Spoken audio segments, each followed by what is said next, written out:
welcome back to the Black+Corporate Executive Coffee Chats podcast. I am extremely excited today for our guests. We are joined by the Jerri DeVard, and this is truly an honor. So before I even get to her biography, I just want to give a round of applause because she is a phenomenal, dynamic woman that I feel any professional can learn a ton from, but especially, near and dear to the Black community is to see someone that looks like us doing so many amazing things. So just want to start off with a little round of applause. Oh, you're sweet, Taylor. Thank you. You're so sweet. Just means I've been around a long time. Oh, so much wisdom. So I will get into a little bit of her background.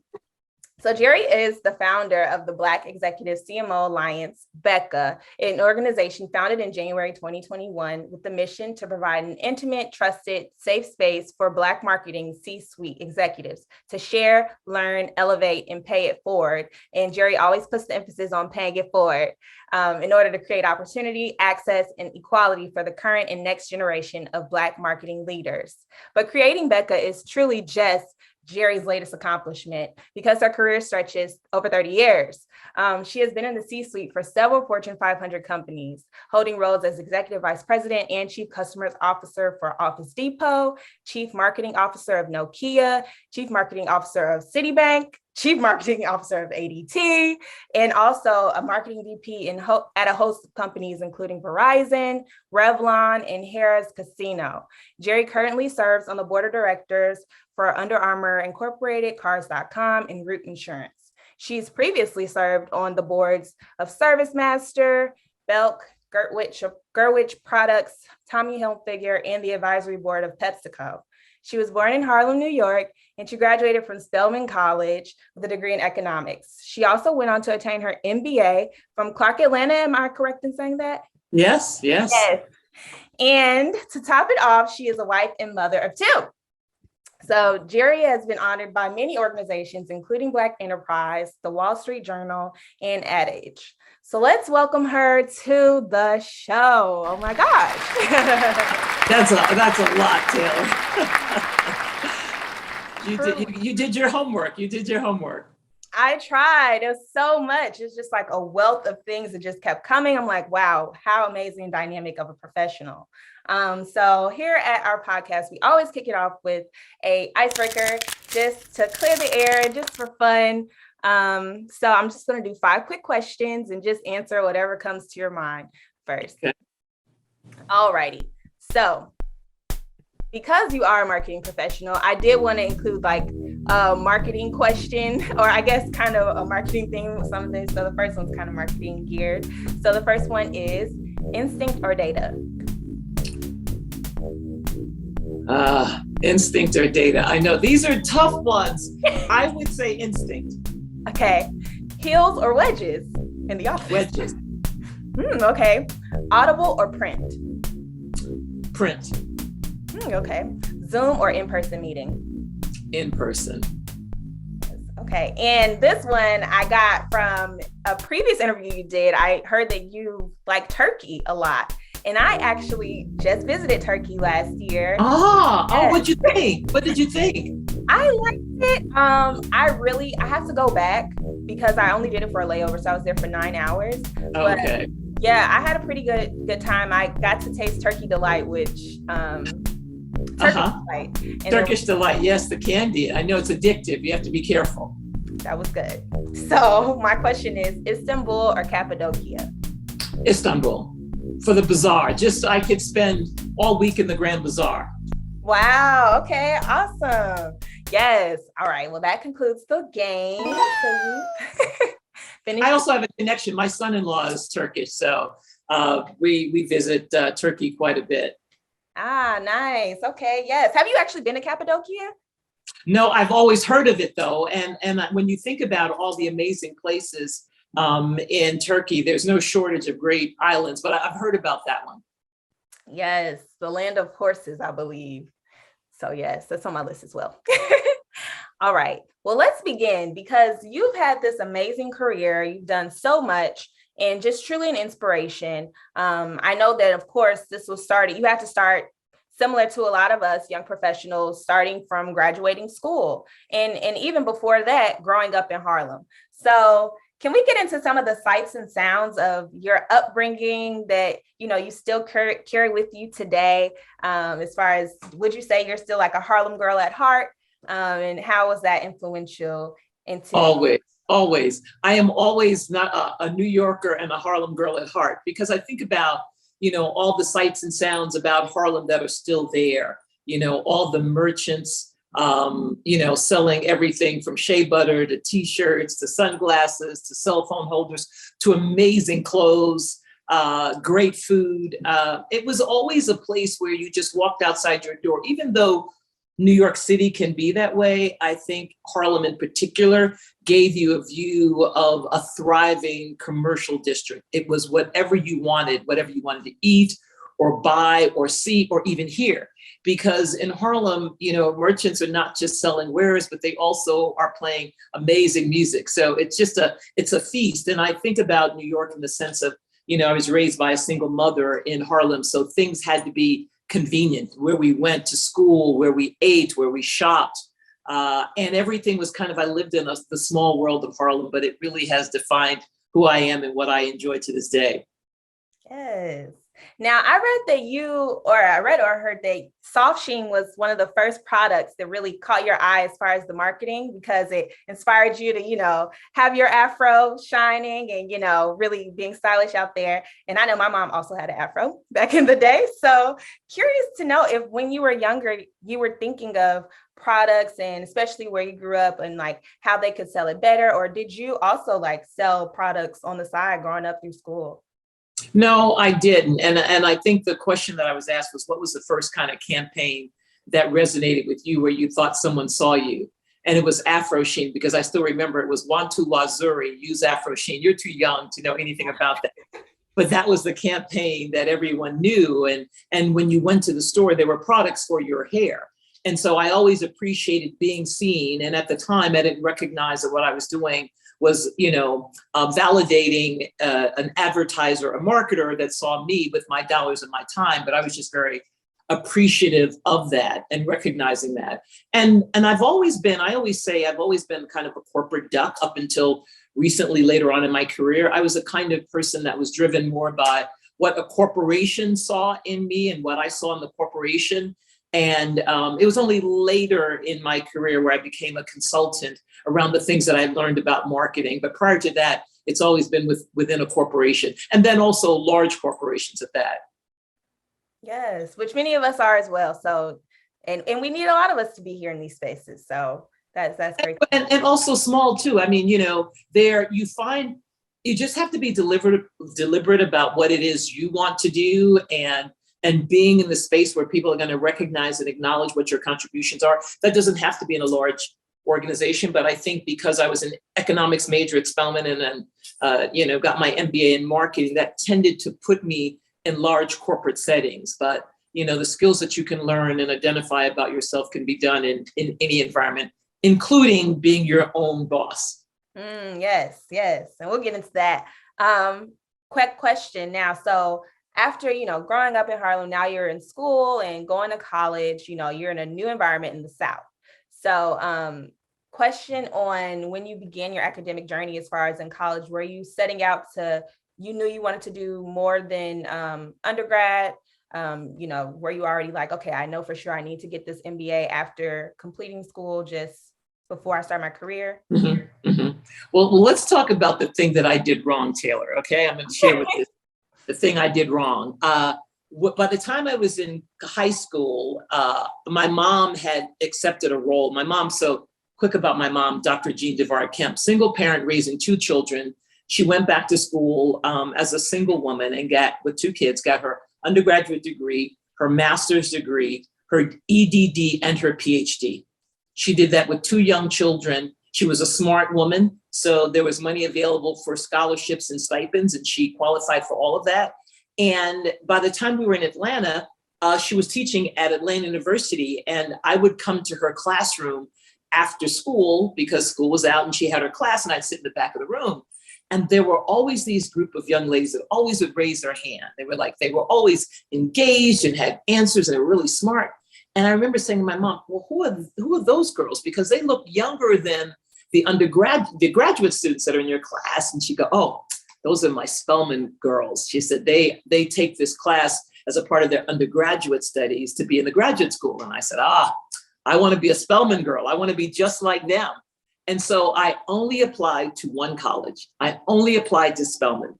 And my mom says that as much as she tried to get me to consider something else, even, she said she felt that I would be able to get in based upon my grades, but she wanted me to expand more. And she was a professor. I only applied to one school and I got into Spelman. And so, thinking I was already in the South, even though I was treated differently because my accent, I didn't, it's hard to tell where I'm from, but I didn't have a Southern accent. I did things a little differently. So I was teased a lot.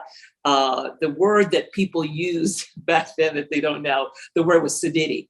It was like I was labeled as being sedity. And so I kind of had some growing pains of coming to the South. But once I kind of got into the groove and people got to know me, it was great. And then I went to Spelman. And the world opened up because with my mom teaching me about raising this fierce young, Black girl to become a woman and letting her know that all things were possible. And then going into an environment where everywhere I looked, there was someone that looked like me in a leadership capacity. It was just a multiplier effect. And I always say that for young girls, considering you can get a great education anywhere, but Spelman is going to minister to your soul and your heart and your body. I love that. I love that. My younger cousin is actually there now. She's a freshman. Oh, great. Shout out to my little sister. Yes. Okay. So you knew that you wanted to do higher education.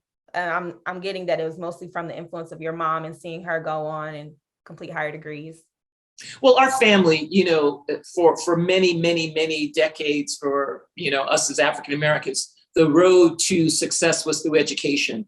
So it was never an option. It was never an option that I wasn't going to go to college. It was just a matter of which college was I going to select. So my aunts are all PhDs. My grandparents, they made it, you had to get an education because neither of my grandparents had gone to college, but they knew that they wanted their children, my aunts and uncles, to go to college. So they then passed that on to us.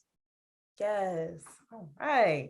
Okay. So we're now time traveling to the end of your studies and you're now looking to join the workforce and you start at Pillsbury. And so how did that come about and what were your thoughts on choosing that industry to start? When I went back and when I went to school to get my MBA, I did a case study. A marketing team from Colgate-Palmolive came to one of our classes, which was Intro to Marketing. And I was so into that case study. I was like, okay, this is what I'm going to do. I'm going to be a marketer because I love this idea of how do you build desire? How do you make someone think about your brand in a commoditized world, regardless of what we say is different? There's always something unique, but at the end of the day, there are many choices that you can have. And I just love the opportunity to really get inside someone's head and have them think about my brand. And so the professionals came from Colgate, did a case study, worked with the team. I loved it. And I decided marketing was what I was going to do. And then I interviewed a lot. You need at the time to get into packaged goods because I decided that I wanted to do that. You had to have an MBA. And so I interviewed with several packaged goods companies and got several offers. I was very humbled and pleased about that. But I chose Pillsbury because in the interview process, they allowed me to know that I could show up the way I was, that I didn't have to have a certain look. But when I was interviewing, there were companies, everybody looked the same, the way they dressed, the way they talked. And Pillsbury in Minneapolis, which I'd never really spent a lot of time in the Midwest, I felt was going to allow me to be able to come in and provide what I thought would be, helpful to the company in not a prescriptive way. So that's how I ended up in Pillsbury. But this time though, I just got married. So I got married in September and then I started my job in November. So a lot was going on at that time. And my husband, who is a Southerner from Atlanta, Georgia, was really excited about living someplace else too. So I was young. I met my husband when I was 23 years old. We started a career and marriage and every new city. It was an exciting time. That's awesome. Now, I've also heard that in that time, you were there for over a decade, a little over a decade. Mm-hmm. Yes, Taylor. Yeah, which for, my generation, a lot of us, we are scared when we even hear like 5 years. We're like, oh my gosh. But what would you say to, young professionals about that tenure and about making that time count and really nurture, who you are as a professional? How can you make it worth it? Well, I say that there are two things that have to work for you. You have to enjoy what you're doing, and you have to be good at it. Because if you're not good at it, you're not going to enjoy it. And you certainly can't enjoy it if you're not good at it. Early on, I was an engineering major when I first got to Spelman. I thought I would do a dual degree program with Georgia Tech, and I failed miserably. I hated it. I hated the classes. I hated the homework. I didn't like the things we were trying to solve. And so I just kind of checked out that first semester and didn't like it. And I remember having to go to my mom and say, all those scholarships I got to be for STEM, I'm going to have to give back because I don't want to be an engineer. And she was relieved because she saw that I wasn't really engaged, and I chose economics. So I fast forward that to what I did when I got to Pillsbury. Again, I told you I selected a place where I thought that I could be myself, where I could have opinions and thoughts, and that those would be appreciated. But I think it was also important for me to buckle down and learn the craft and learn what is marketing. And I chose a company that would allow me to partner with what I learned in school, which was, hypothetical theory, to the real practical world of building out a marketing plan, understanding strategy. Like, how do you determine what is the best course of action down the road? How do you tear apart a P&L and understand how you make money, the business of making money? How do you work with an advertising agency where you give feedback and they are considered thought leaders and partners and not just someone that does your bidding or that you blame when things don't go well? Like, how do you bring them into the stable? How do you build a network of people that will pull your coattail, that will tell you when you're wrong, when you did well, when you didn't, what's being said when you're not in those rooms? So all of that time, I learned how to show up as a professional, how to be myself, and also how to seek input and how to hear critical, feedback that maybe I didn't want to hear. And then also to be able to understand that if you stumble and fall, how do you get back up? Because I stumbled a lot, but I always got back up, and I learned that about myself. What do you think was the bounce back for you? Because, or I don't know if bounce back is the right word, but you know how as a professional, if you do mess up, there are some saving graces for you. Perhaps you have a great relationship with the person that you maybe had the hiccup with. So, they forgive you or just understand that, hey, I would have made the same mistake. What were some of those saving graces for you? Was it your personality? Was it just your track record of previous successes? What do you think were some of the saving graces? Yeah, that's a really good question, Taylor, because I think, unfortunately, in this world of, everyone seeing what you do and how well you do it, if someone said, okay, yeah, I understand it, that was just one person. And there's so many people that are involved in your reputation and what you do and how well you do it, and have a point of view and sometimes a vote in where you go. So I think the first thing I learned, the first stumble I had, which was a presentation that I had done, it didn't go well because I hadn't really answered the question. What I was trying to do was I was trying to put forth a point of view that I thought was right, but I hadn't answered the objections that people had. So what I should have done was gone in and said, I understand what the objections are. Here is some additional data that you should think about because I need to get you to yes, right? And I just kind of put that aside. I remember I was an associate product manager at that time. So I'd been there about 2 years in my career. And I went in with this full-throated, presentation about why what I wanted to do was the best way to do it. And people listened and they were polite because it's Minneapolis and people are very kind in the Midwest. But outside of the meeting, I found out that people still had the same concerns. So while I thought I could just overcome them with what I thought was a better idea, I didn't give them the respect to recognize it. And later on, I realized that was it, to say that, here are your concerns. Here's what I have addressed to kind of have you think about it. Do you still have those concerns? Because in that, do you still have those concerns, is me going back and saying, okay, I need to take that seriously. And that's where humility comes into it. You have to be able to check your ego at the door. All you want is to make the company, the product, the service, you successful. And in marketing, you have to take input from so many people because everyone's a marketer, right? You may have the title and the authority, but everyone's a marketer. And so that stumble was when I realized that I still wasn't going to get the approval that I needed. I had to go back and then address that. That was the first thing. So having the humility to understand that you don't have all the answers and that you need others, you have to have a point of view, right? You can't be an empty suit, but you have to be able to take other people's input.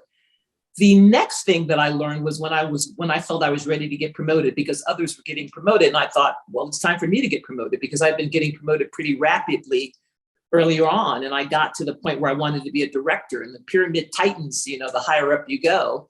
And I realized that it hadn't happened. And I had the courage to go in because people were asking me, hey, Jerri, why aren't you getting promoted? I was like, yeah. So I went and I asked my boss, I think I'm ready to be promoted. And he proceeded to lay out all these things that I hadn't done. Jerri, you haven't worked in this. You haven't shown me that you can do that. And I thought, whoa. And I said, okay, but I had to then determine that I was committed to showing the change that he needed in order to be able to promote me. Again, I had to take in the information. I had to recognize that I was capable of it and that I wanted to stay at that company and do it. Because sometimes in my career, I get feedback that I didn't necessarily agree with. And I knew I couldn't change that about myself. So I had to decide what I was going to do about it. So in this case, early on, Pillsbury, what did I learn? I learned to be humble. I learned to seek out other people's opinions. I learned to be committed to the changes that needed to be done and to demonstrate that I'd made those changes.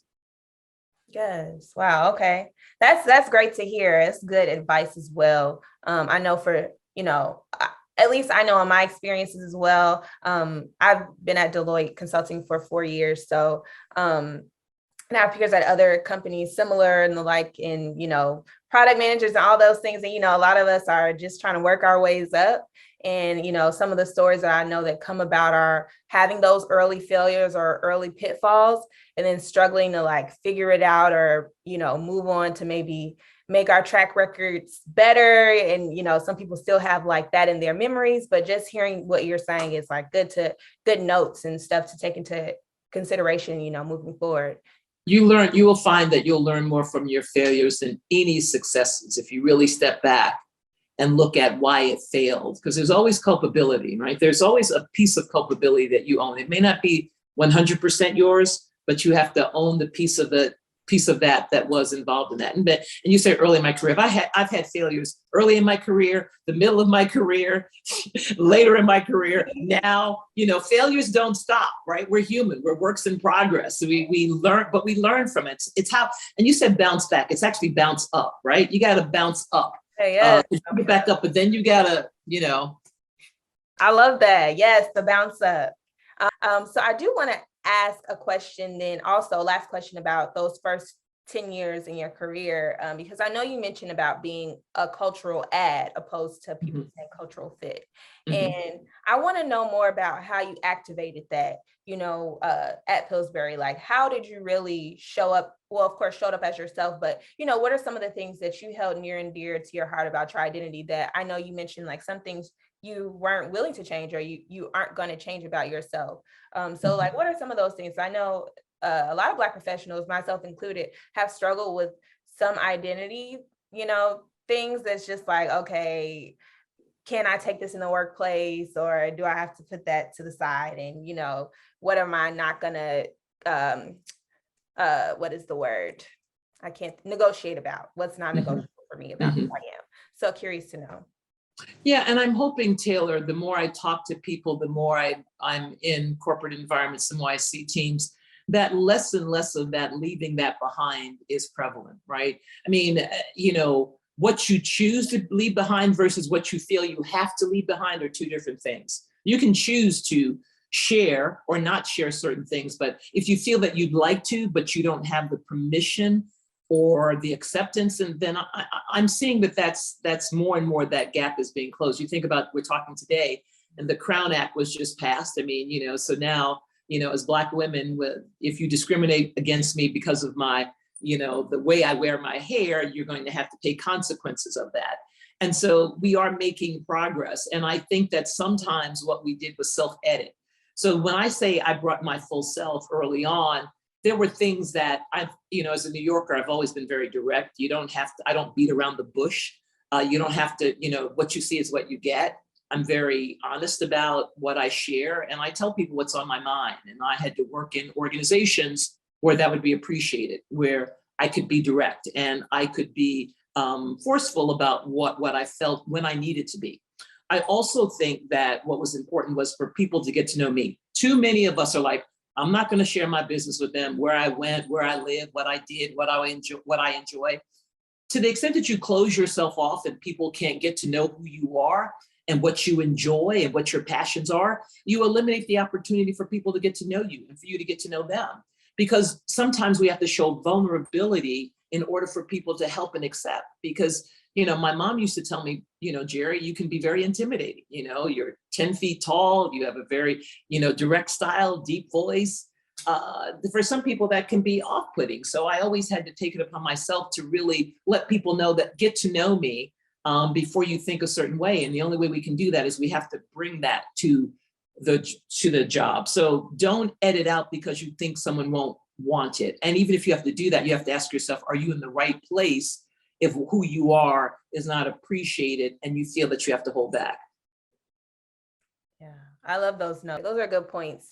Yeah, I honestly would agree with you on that. As far as I think it's just because I'm more comfortable in the corporate space now, but my hair is blonde now. Like, I bleached it. When I first started, I would not have done this at all. Like, I was trying to get sew-ins. I was scared about this light red color that I got that was really black, but only like red in the sunlight. But I was like, oh man. So yeah, definitely. I agree with you there. It's a lot more comfortability nowadays. So were you, I want to ask one last question about it. Were you active in DEI and, Black ERGs in that first 10 years of your career, or were Day one. Okay. I showed up Black from day one. You always knew what you were getting. And the issues, just pay it forward, always originated in me because I saw the people that helped me. There were so many people, not all of them were Black, but many of them were. And so the people that I looked up to, that I reached out to when I was kind of building my career, they were there for me. And I wanted to be there for others. And you fast forward to now with BECA, with the Black Executive CMO Alliance. That's what it's all about is, the things you've learned, how do you pass that on? And it's in every room that you're in, you recognize that you may be the only lonely, but there are a lot of people that you represent, that you can open the door for. And that's what we need to be about. And because at a certain point in your career, you feel that, you've proven that you can do the work. You've proven that you are, a value add to the organization, that you can grow the top or bottom line or both of the organization. Now, how can you help others that look like you have the confidence, the access, and the learning so that they can achieve as well. And I think that, for me, it's that generation of people that will far exceed anything that I've done in my career that really excites me.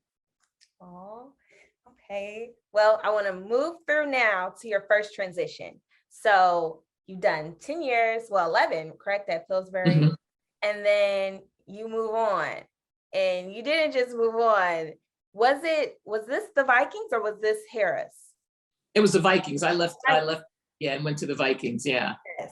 So you moved on to a football team. Total pivot. How did that come about, and how, I know one of the tenets that you mentioned about leaders that you really look for in good leadership is courage, and that's definitely a courageous move. So what were some of the things you were thinking about? Was that ever an industry on your agenda, or did that just come to you and then you opened your eyes to it? No, it wasn't on my agenda. And I realized that I had spent 11 years in a very orderly fashion of climbing the corporate ladder in an organization where the rules of engagement were very clear. And I wanted to know, do you have the ability to work in a less structured environment? They call it a football club for a reason, because the NFL is a club of people that are, very passionate about sports and their teams and their players and the plays and the games. And so I wanted to move from selling products to selling something very intangible. And the intangible is, how you feel about a team, the win-loss record, the experience when you're in the, in the stadium or in the arena. How do you market that? How do you market an experience? And then that was really intriguing to me. My husband says it's the best job I've ever had, because when I worked there, he got all the sideline credentials. He could stand there and be big man and, have tickets to the game. He knew the players. So he loved that job. And I looked at it as a business. I looked at it as a business in terms of how could we sell more tickets? How could we get more suite holders? How could we get more sponsors? And I enjoyed that. I enjoyed it. And then what I recognized was that there was a very short runway, because once I had kind of done marketing at the organization, it was like, okay, well, how much bigger can it get? And then what more can I do on the skills that I wanted to build? And I wanted to build and do more. And so I started looking for other opportunities, because I felt I'd stepped onto a very short runway that I was at the end of. Wow, that's a great point you mentioned, because and we'll touch on a few more of them, but you've worked at quite a few organizations at the top level. And so it's very interesting to me and I will ask this, kind of what were those things you were looking for in each role? Because, it's apparent that, there were obviously things that you wanted to gain, or skills or experiences. And I'm just curious to know, like, what were those things that kept you going? Because you were at this top level, and then you were able to do it in different industries. So because the next one was Harris, correct? Casino. Yes. That's, when you think about my career, and as you say, entering in at the top level, that was the beauty of what I was looking for and what organizations were looking for. I've always been excited by transformation, an organization that wants to go from to. And when the CEO can articulate that in a way that is really inspiring and motivational to me, because I can see partnering with them in order to make that happen, that's the thing that I am the most excited about, because that's what I enjoyed at Spelman. We partnered for what it was we needed to accomplish, and I learned that sisterhood. I'm also a Delta, so the idea of sisterhood was important to me, and I just took it to a different level in the corporation. So joining an organization where the CEO, again, could tell me, Jerri, this is what we're looking to do, and this is why we'd like to talk to you, that was music to my ears. And I could see myself in being able to add value to that. And those were the organizations that I joined. And it tended to be at the top of the house, because after a certain point, I had enough experience where the CEO, and I reported to the CEO, was to say, okay, Jerri, I'm going to turn this over to you. Here's what I want to happen. And I was like, okay, we got it. As long as we are strategically aligned on what success looks like. And also too, I needed to be at a space where I could be vulnerable and the CEO could be vulnerable. By that I mean, all right, here's my approach to what we're going to do, but how do you feel about that? Because I don't have all the answers. I always was very clear. I am not Moses. I can't part the waters, but I've got lots of experience and ideas around how we can solve this. Is this what you want? And I needed the comfort for them to come and tell me what was working and what wasn't. Not other people, not people that came in and didn't like what was being done, but that we would have that relationship, that we had each other's back. Okay, I'm going to support you, you're going to support me. And marketers in particular need that, because there are many people that have points of views. But I would say leaders, make sure that your boss has your back and you have their back. But by that, I mean, do what you do very well, be someone that they can count on and depend upon to make the organization achieve the objectives that they need. Always be checking in about that. Don't have an agenda other than to make the organization successful, and you being able to demonstrate that and be able to support he or her, your boss, and what it is they're trying to do. Think about what it is they're trying to do that you can solve, and how you can help them be successful, because that's really what makes a difference. And all the teams that I've managed, I could look at my teams and I could pick out the people, that's going to be a future leader. That's going to be someone that's going to run this organization. If I live long enough, I'll work for them. Because you pop up with ideas and strategies and thoughts around how the business can do better. Wow. Yeah, that's a great, summary of how it did all kind of shape up, because it does seem like you're very almost strategic in like getting everything you wanted to out of these roles. And obviously it was reciprocal, because the organizations were benefiting. Not everything, a lot of. A lot of things, okay. I don't know if you get everything you want, but certainly a lot of what I wanted is about picking the right company, the right leader, and making sure that the role is equipped with the resources that you need in order to be successful. Okay, that's fair. I do want to ask, was there a point where it became easy to you, or I shouldn't say easy, but very natural, innate to you? And if that was a point, was that then the point where you decided to pivot to now this passion and this and BECA really, and starting out and doing something on your own? Because I know I've heard, at least from interviewing other executives, like, they're saying, when I'm done learning and doing these roles, then I'll do, something else that's passion driven and just something of my own. So curious to know if that was your story too, and how you decided to go ahead and do and found BECA. Right. No, marketing has always been innate to me. I wouldn't say it's easy, but it's innate. I mean, I've got, when you think about how you build desire, how you, kind of eliminate barriers to success in an organization by asking the right questions, by understanding what the team needs to succeed, because it's not about you, it's about your team always, always, always, and what it is they need in order to be able to accomplish what it is they want. So I would say that the marketing piece of it sits alongside other skills you need as a leader, as an effective leader, which is around compassion, true caring about the team, understanding what it is, the job that you need to do, and then having allies along the way that can partner with you, that you bring to the same mission. And so, but I say that the founding of BECA, it found me. I created the thing that didn't exist because it was past time for something like this to exist. We were all of the BECA members, we were all creating mentorship and opportunities. I call it solo genius, all doing it one by one, one-to-one.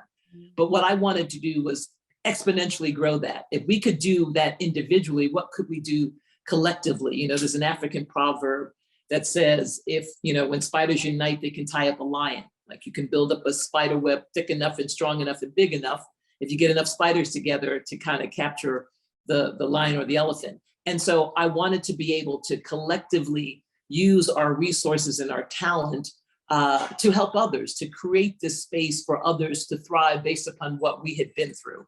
And it didn't make sense to do it alone. So the scaling of our experiences, the scaling of our resources, what was important to me, and that pay it forward. But it was also to highlight to others, there are some rock star, amazing, iconic Black leaders that are sitting on the top of billion-dollar revenues and billion and $100 million budgets and making decisions every day. And I want you to know them, and I want you to reach out to them when you're doing, main stages and speaking engagements and articles and board selection. We're here and doing, incredible work. So that's been the thing that I never considered myself an entrepreneur. But when I looked around for what I felt was needed and it wasn't there, through talking to people, I said, well, that adage, if it's to be, it's up to me. That's was the impetus for BECA. Now I know you do always place emphasis on pay it forward, and some of the ships that I know you mentioned was a scholarship, internship, mentorship, and sponsorship. Mm-hmm. So I want to know if you have a cool story or maybe a full circle moment of like being a sponsor or someone sponsoring you, or being a mentor, or having a cool intern. Just curious if you have like a cool story to share or any, yeah. Oh, wow. I have cool stories for all of that. Being a sponsor, getting sponsors, intern. Let me tell you about intern, one of my interns. Her name is Nzinga Florence, and she was an intern from Spelman College. And she came up with the idea that we wanted to do a posting for our members that would give their words power.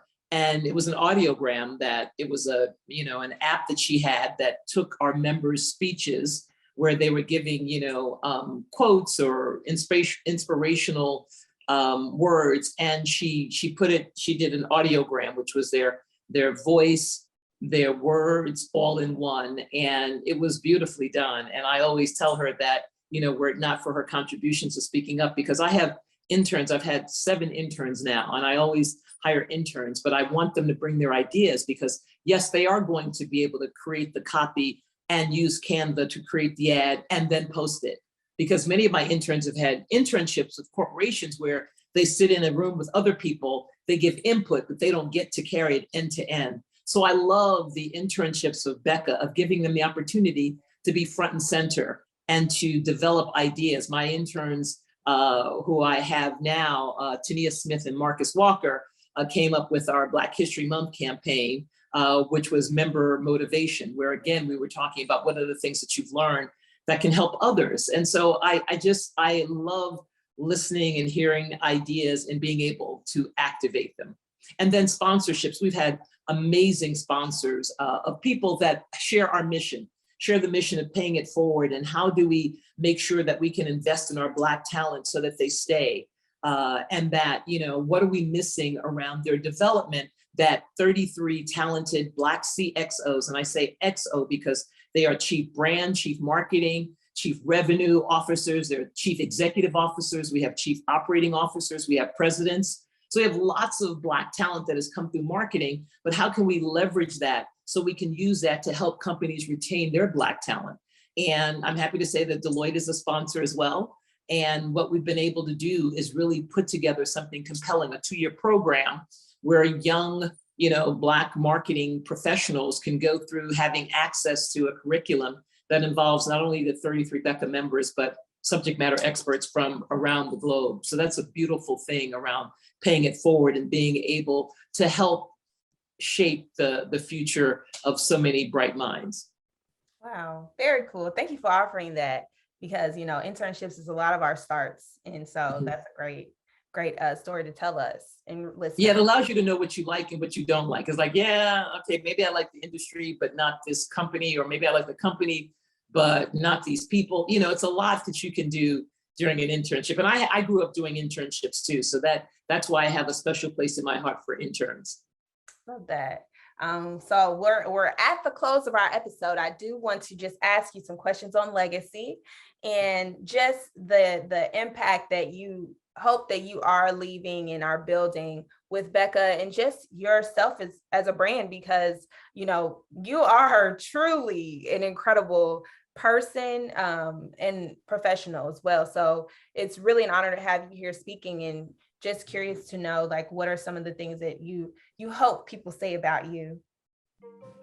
I hope people say that, that I help them see their inherent beauty and talent, that, they believe that by me sharing my failures, my mistakes, that they could overcome theirs, that I use my time and talent to help my community and my people, and however you define that, in a way that was scaled and could do it so that I modeled the behavior that I wanted, that people saw me doing it, so then that they would do it and others would do it. I've always wanted to be someone that uplifted rather than tore down, and that I also too just enjoyed the blessings that I had in life, that I didn't squander them, and that I was able to really enjoy being, right? So we call ourselves human beings, but I always say that we're human doings. We're always running around doing stuff. And to the extent that you could be a human being and enjoy that and leverage that and share that, that's the true legacy. I obviously, want to continue to be a great wife to my husband of almost, 40 years. I have a new grandchild that I'm waiting to spoil rotten. He's 16 months old, and I'm doing my best to do that. I want to continue to be a great mother and girlfriend and daughter, and just a person that can be relied upon, that's there when you need them. Not for the show, not for the shine, but when you really need them. Yes, I love that. That's a great note. I just want to add one quick caveat question. And how have you been able to, we're really big on mental health and holistic, health and wellness. So what are some of the ways that you have been able to carry out, mental wellness and, care for yourself, ways to decompress? Well, I'm always working on that, because I tend, they say if you want something done, give it to a busy person. I'm always overscheduled, and I'm still trying to figure out how to say no. I can't do that well, but I've had the benefit of several things. One is just I mentioned my husband, amazing spouse. He He listens, he's there. He says, that's good, Jerri. No, you need to change that. I enjoy his counsel. I have that with my mother, my 87-year-old mother, who is sharp as a tack. I could call her and I could say, Mom, I'm thinking about putting together a position that says that we should grow by 5%. And she'd say, Jerri, I think you do 8%. I mean, or I could call her and say, I'm looking at wearing this dress for this event as opposed to that. No, we're off-white. You always look good in that. I mean, so she's incredible. I also think that as I've thought about this a lot, because I see people faced with the same situation and dealing with it differently, some of this is just my wiring, how I showed up in this world, right? You inherit certain genes, and then there's things that you can nurture, and some of it is nature. I think the nature that I was born with was wiring that allowed me to pivot and to surf and to be able to handle it in a way that didn't completely tear me down, so that I could put it in perspective and come back and overcome it. So, it's the value of having a great network. But some of this this is what I've thought of late in life, because I get asked this question a lot. And I think some of it was the hand that I was dealt, that I just have this incredible resilience. I don't pre-worry. I don't oh Lord, that could happen. Ain't nobody got time to be pre-worrying. Let's save our time to worry when we have to. And I also think that when things do happen, I'm the one that you call, because I can put things in perspective and go into gear like, okay, this is what we're going to do.